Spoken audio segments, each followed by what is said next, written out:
കരട scanning weighing മെഷീനിൽ കൃത്യമായിട്ട് check ചെയ്തു നിങ്ങളുടെ ഫാറ്റ് വളരെ കൂടുതലാണ്, പ്രത്യേകിച്ച് ആന്തരിക അവയവങ്ങൾക്കുള്ളിലുള്ള ഫാറ്റ്, അതുപോലെ സ്കിന്നിൻ്റെ അടിയിലുള്ള കൊഴുപ്പ്, പ്രത്യേകിച്ച് നമ്മുടെ വയർ ഭാഗത്തെ മുന്നിൽ ലിവറിന് മുന്നിലേക്ക് തള്ളി നിൽക്കുന്ന കൊഴുപ്പ് ഫാറ്റി ലിവറിന് കാരണമാകും.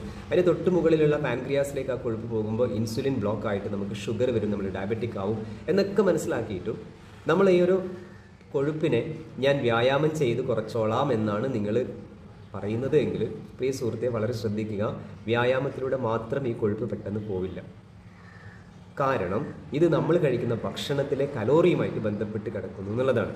നമ്മൾ ഉള്ളിലേക്ക് കഴിക്കുന്ന കലോറി കൂടുതലായിട്ട് നിൽക്കുകയും നമ്മൾ ഈ പറയുന്ന ചെറിയ രീതിയിലുള്ള വ്യായാമം ചെയ്യുകയും ചെയ്യുന്നത് വഴിയൊന്നും ഈ പറയുന്ന കൊഴുപ്പ് പെട്ടെന്ന് പോവില്ല.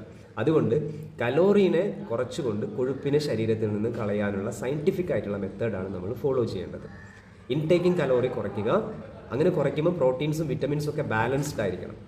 അതുകൊണ്ടാണ് പോഷക സമൃദ്ധമായ ഷെയ്ക്ക് കുടിച്ചുകൊണ്ട് നമുക്ക് ഈ കൊഴുപ്പിനെ കളയാൻ വേണ്ടി പറ്റുന്നത്. 7700 കലോറി ശരീരത്തിൽ നിന്ന് കളയാൻ വേണ്ടിയിട്ട് പറ്റുമ്പോഴാണ് 1 കിലോ കൊഴുപ്പ് നീക്കം ചെയ്യപ്പെടുന്നതെന്ന് മനസ്സിലാക്കുക. അപ്പോൾ വളരെ എളുപ്പത്തിൽ തന്നെ ഒരു 10 ദിവസം കൊണ്ട് 1 കിലോ കൊഴുപ്പ് ശരീരത്തിൽ നിന്ന് കളയാൻ പറ്റും. ഒരു മാസം കൊണ്ട് 3 കിലോ കൊഴുപ്പിനെ നമ്മുടെ ശരീരത്തിൽ നിന്ന് നീക്കം ചെയ്യാൻ വേണ്ടി പറ്റും.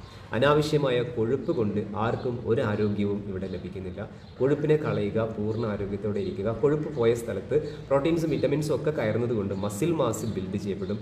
നല്ല രൂപത്തിൽ നിങ്ങളുണ്ടാവും. ഇത്തരത്തിലാണ് നിങ്ങൾ ഫാറ്റ് ലോസ് ചെയ്യേണ്ടത്.